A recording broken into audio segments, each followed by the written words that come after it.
So welcome back again to our channel. और भाई आज की वीडियो का अपना टॉपिक रहने वाला है भारतीय संविधान के स्रोत। इसके इम्पोर्टेंट क्वेश्चंस जो हैं हम देखने वाले हैं, जो अक्सर एग्जाम में पूछे जाते हैं। तो चलो वीडियो को ज़्यादा लंबी ना करते हुए शुरू करते हैं अपनी। तो आज की हमारी वीडियो का पहला क्वेश्चन यहाँ पे निकल के आता है, भारतीय संविधान को लिखने में लगभग कितने देशों के संविधान का अध्ययन किया गया था। यानी कि जब भाई भारत का संविधान लिखा जा रहा था तो ऐसा नहीं है कि जो मन किया लिख दिया।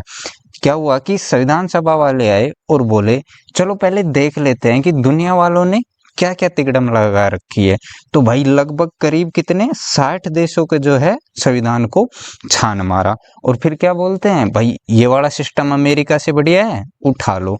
ये वाली चीज काम की लग रही है, इंग्लैंड की है, चलो उठा लो। आयरलैंड का ये वाला सौदा ठीक दिख रहा है, भाई फिट कर दो इसको भी। इस तरीके से लगभग कितने 60 देशों का जो है अध्ययन किया और अलग अलग चीजें जो हैं जोड़ी गई। बल्कि देखो कॉपी पेस्ट नहीं किया, जो हमारी हालत को सूट करे उस हिसाब से उस सिचुएशन को सेट करके और फिर जो है लिखा गया था। ठीक है, आगे बढ़ते हैं अब अगले सवाल की तरफ। भारतीय संविधान का सबसे बड़ा स्रोत कौन सा है, जहां से मतलब संविधान में सबसे ज्यादा चीजें ऐड हुई, वो कौन सा है? संयुक्त राज्य अमेरिका के संविधान से, ब्रिटेन के संविधान से, या भारत सरकार अधिनियम 1935 से, या फिर आयरलैंड के संविधान से? तो भाई सबसे ज्यादा जो चीजें ऐड हुई हैं वो हुई हैं भारत सरकार अधिनियम 1935 के तहत। देख लो ना तुम ही भाई, संघीय ढांचा देख लो, राज्यपाल देख लो, न्यायपालिका देख लो, आपातकालीन स्थितियां देख लो, सारी तो भारत सरकार अधिनियम से 1935 के अधिनियम पे ऐड हुई हैं। तो भारत का सबसे बड़ा स्रोत भी क्या हो जाएगा, यही हो जाएगा। चलो अब बढ़ते हैं आगे। विधि का शासन, रूल ऑफ लॉ, किस देश के संविधान से लिया गया है? एसएससी सीपीओ में पूछा जा चुका है भाई, किससे लिया गया है? ये हमने उठाया है ब्रिटेन इंग्लैंड से। ठीक है, इसका मतलब मैं समझा देता हूं कि विधि का शासन मतलब क्या हो गया। इसकी बात ये हो गई सीधी सी बात कि भाई कानून सबके लिए बराबर है, फिर चाहे वो गरीब हो या फिर प्रधानमंत्री हो, कानून के ऊपर कोई भी नहीं है। ठीक है ना, चलो अब आगे चलते हैं। मौलिक अधिकार, किसका? मौलिक अधिकार का प्रावधान भारतीय संविधान में किस देश से लिया गया है? एसएससी जीडी में भी पूछा जा चुका है भाई, किस देश से लिया गया है? तो ये लिया गया है हमारे संयुक्त राज्य अमेरिका से। और भारतीय संविधान में कहाँ पे लिखा हुआ है ये? तो ये संविधान के भाग कौन से? भाग 3 में। और अनुच्छेद की बात करें तो अनुच्छेद 12 से 35 तक एकदम कड़क तरीके से लिखा हुआ है। ठीक है, आगे चलते हैं। राज्य के नीति निदेशक सिद्धांत किस देश के संविधान से लिए गए हैं? ये भी देख लो, एसएससी जीडी में पूछ लिया गया है, किस देश से लिए गए हैं? तो ये हमारे लिए गए कहाँ से? आयरलैंड से लिए गए। और कहाँ पे लिखे हुए हैं अगर संविधान में बात करें तो ये लिखे गए हैं भाग 4 में, और अनुच्छेद की बात करें तो 36 से 51 में। ठीक है, आगे बढ़ते हैं। संसदीय शासन प्रणाली का विचार, किसका? संसदीय शासन प्रणाली का विचार भारतीय संविधान में किस देश से लिया गया है? तो ये उठाया है हमने कहाँ से? ये उठाया है ब्रिटेन से। ठीक है, आगे बढ़ते हैं। भारतीय संविधान में संविधान संशोधन की प्रक्रिया, कौन सी? संविधान संशोधन की प्रक्रिया कहाँ से ली गई है? तो ये वाली हमने कहाँ से उठाई है? ये उठाई है हमने दक्षिण अफ्रीका से। अब इसका मतलब भी समझ लो भाई, संविधान संशोधन की प्रक्रिया है क्या? तो इसका मतलब ये है कि भाई जब जरूरत पड़े तो कानून में एडजस्टमेंट कर सके हम, जो संविधान में बदलाव कर सके हम जरूरत के हिसाब से। ऐसा नहीं कि भाई एक बारी जो लिख दिया गया वो पत्थर की लकीर हो गई। तो ऐसा नहीं होने के लिए ये संविधान संशोधन की प्रक्रिया ऐड कर दी, जिससे हम बदलाव कर सकते हैं। इसी के साथ में एक चीज दक्षिण अफ्रीका से हमने और ली, एक तो ये हो गई अपनी संविधान संशोधन की, और दूसरी चीज कौन सी ली? वो ली राज्यसभा के मेंबर्स चुनने का सिस्टम जो है, वो भी हमने यहीं से लिया है। मतलब भाई राज्यसभा के सदस्यों के चुनाव की प्रक्रिया ये भी दक्षिण अफ्रीका से ली है। दूसरी संविधान संशोधन की प्रक्रिया ये भी दक्षिण अफ्रीका से ली है। ठीक है, आगे बढ़ते हैं। समवर्ती सूची, कौन सी? समवर्ती सूची का विचार भारतीय संविधान में किस देश से अपनाया गया है? तो ये कहाँ से अपनाया गया है? ये अपनाया है हमने ऑस्ट्रेलिया से। ठीक है, आगे चलते हैं अगले सवाल की तरफ। पहले मैं बता भी देता हूं तुमको इसके बारे, स्मृति सूची के बारे में। तो ये कहाँ पे लिखी हुई है? ये 7वीं अनुसूची में जो है हमारी लिखी हुई है। कौन सी? 7वीं अनुसूची में। इसमें टोटल सब्जेक्ट की बात करें तो इसमें टोटल सब्जेक्ट कितने हैं? 52 है। और इस स्मृति सूची में कौन से वो आते हैं? इसमें वो कानून आते हैं जिसपे केंद्र और राज्य दोनों कानून बना सकती है। ठीक है ना? स्मृति सूची के विषय में केंद्र और राज्य दोनों कानून बना सकती है, लेकिन अगर देखो दोनों में आपस में भिड़ंत हो जाए, केंद्र की भी और स्टेट की भी, आपस में ये लड़ाई लड़ पड़े, ठीक है, तो अंतिम फैसला जो है, फाइनल फैसला, वो किसका माना जाएगा? वो सेंटर का माना जाएगा। ठीक है, ये चीज याद रखना। आगे चलते हैं। आपातकाल के दौरान मौलिक अधिकारों का निलंबन किस देश के संविधान से लिया गया है? एसएससी सीएचएसएल में भी पूछ लिया, एसएससी जीडी में भी पूछ लिया गया। कहाँ से लिया है ये? तो ये उठाया है हमने कहाँ से? जर्मनी से। ठीक है, अब देखो सीन क्या है इसमें, ये है कि भाई आप मौलिक अधिकारों का निलंबन, जब आपातकाल की अगर स्थिति आती है कभी, तो अनुच्छेद 19 के तहत तुम्हारे गारंटी वाले जितने भी अधिकार हैं वो सब बस्ते में बंद कर दिए जाएंगे। इसका मतलब क्या है? उनको निलंबित कर दिया जाएगा। और बाकी के जो बचे तुम्हारे मौलिक अधिकार जो बच गए, उनको किसके तहत? उनको अनुच्छेद 359 359 के तहत राष्ट्रपति के सिर्फ एक हुक्म से सारे सस्पेंड हो जाएंगे। मतलब आपातकाल स्थिति में तुम्हारे कोई भी अधिकार हो सब सस्पेंड किए जा सकते हैं। ठीक है, आगे चलते हैं। अब गणतंत्रात्मक व्यवस्था, स्वतंत्रता, समानता और बंधुत्व, ये चारों चीजें कहाँ से ली गई है? तो ये हमने कहाँ से लिया है?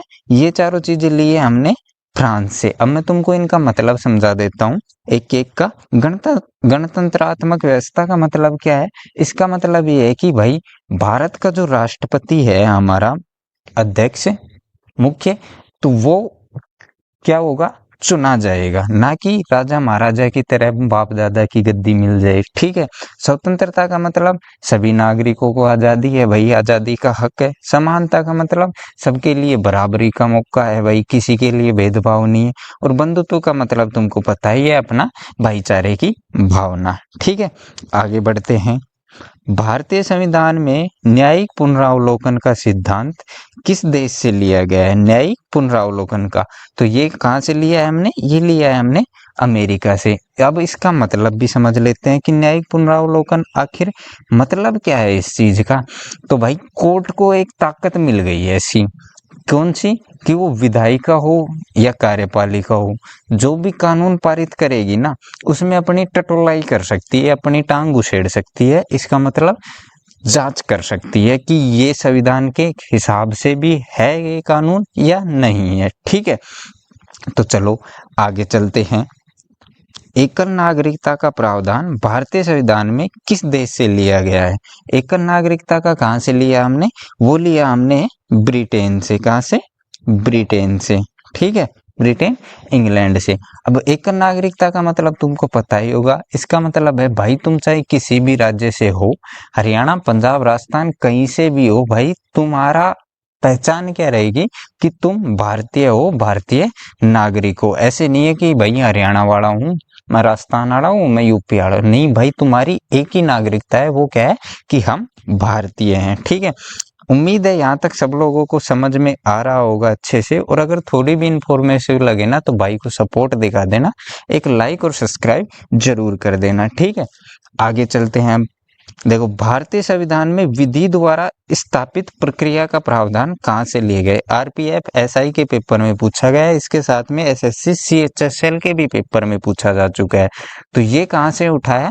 ये उठाया हमने जापान से। भाई जापान की बात आ गई है। कहाँ लिखा हुआ है? तो ये हमारे संविधान के अनुच्छेद 21 में लिखा हुआ है। अब इसका काम क्या है भाई? इसका काम समझ लेते हैं, मतलब समझ लेते हैं। इसका मतलब सीधा सा ये है कि भाई कोई भी इंसान है ना, उसके जीवन में व्यक्तिगत स्वतंत्रता से तभी वंचित किया जा सकता है जब कानून की साफ साफ प्रक्रिया बनाई गई हो। चलो मैं अपनी भाषा में समझाता हूँ। इसका मतलब ये हो गया कि बिना लीगल प्रोसेस के तुम्हारी आज़ादी के ऊपर कोई भी हाथ नहीं उठा सकता। भाई तुम्हारी किसी भी अधिकार, आज़ादी पे हाथ उठाने के लिए उनको लीगल प्रोसेस करना पड़ेगा, कानूनी कार्रवाई के थ्रू ही हो सकती है। ठीक है, समझ गए ना। तो चलो अब आगे बढ़ते हैं। राष्ट्रपति पर महाभियोग का प्रावधान भारतीय संविधान में कहाँ से लिया गया है? तो ये उठाया है हमने कहाँ से? यूएसए से, संयुक्त राज्य अमेरिका से। कहाँ लिखा हुआ है? तो ये लिखा हुआ है अनुच्छेद 61 में। ठीक है, अब इसका मतलब क्या हो गया भाई? राष्ट्रपति मुख्य अध्यक्ष हो गया अपने देश का, अब वो चाहे तो मनमानी करेगा ऐसे। तो उसी के लिए अगर राष्ट्रपति भी कोई संविधान तोड़ता है तो उसको हटाने की प्रक्रिया जो है इसके थ्रू हम नहीं कर सकते हैं, मतलब हम नहीं कर सकते, करने वाले ही करेंगे, बाकी उसके ऊपर प्रक्रिया हो सकती है। कौन कर सकता है महाभियोग की प्रक्रिया? ये तो मुझे कमेंट्स में बताओ। ठीक है, आगे चलो अगले सवाल पे। भारतीय संविधान में अवशिष्ट शक्तियां केंद्र के पास होने का सिद्धांत कहाँ से लिया गया है? यूपी पुलिस एसआई के पेपर में पूछा गया है भाई, कहाँ से लिया गया है? ये लिया गया है हमने कहाँ से? कनाडा से जो है ये चीज हमने कॉपी करी है। ये किस अनुच्छेद में है? तो ये अनुच्छेद कौन से? 248 में। चलो ठीक है, इतना हो गया। अब इसकी बात मतलब इसकी बात का जो है मतलब समझ लेते हैं कि अवशिष्ट शक्तियां केंद्र के पास होने का मतलब क्या है।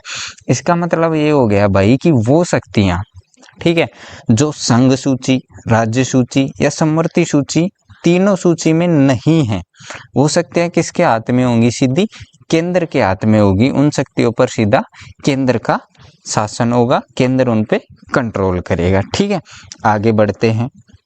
भारतीय संविधान की प्रस्तावना में सामाजिक, आर्थिक और राजनीतिक न्याय के आदर्श किस देश से प्रेरित होकर लिए गए? तो ये लिए हमने कहाँ से? सोवियत संघ से। ठीक है, अगले सवाल पे चलते हैं।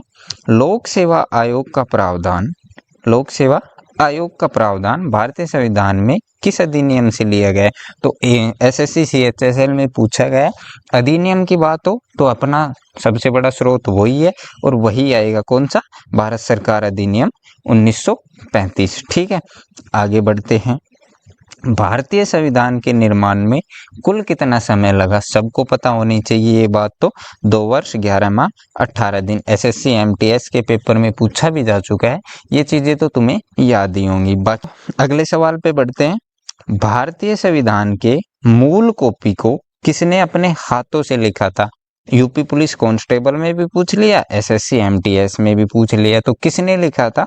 वो लिखा था हमारे प्रेम बिहारी नारायण रायजादा या सक्सेना ने। ठीक है, उन्होंने क्या करा था भाई? इंग्लिश और हिंदी, ठीक है, एक नहीं, अंग्रेजी में भी और हिंदी में भी, दोनों लैंग्वेज में जो है ये अपना लिखा था। और देखो इसके इतिहास के हर पन्ने पे जो है इनका नाम लिखा गया है और आखिरी पन्ने पे जो है इनके दादाजी का भी नाम लिखा है। ठीक है, आगे चलते हैं। अब भारतीय संविधान में संसद के दोनों सदनों की संयुक्त बैठक का प्रावधान कहाँ से लिया गया है? आरपीएफ एसआई के पेपर में पूछा गया है। कहाँ से लिया है ये? तो ये उठाया है हमने ऑस्ट्रेलिया से। अब इसका मतलब भी समझ लेते हैं कि संसद के दोनों सदनों की संयुक्त बैठक का मतलब क्या हो गया?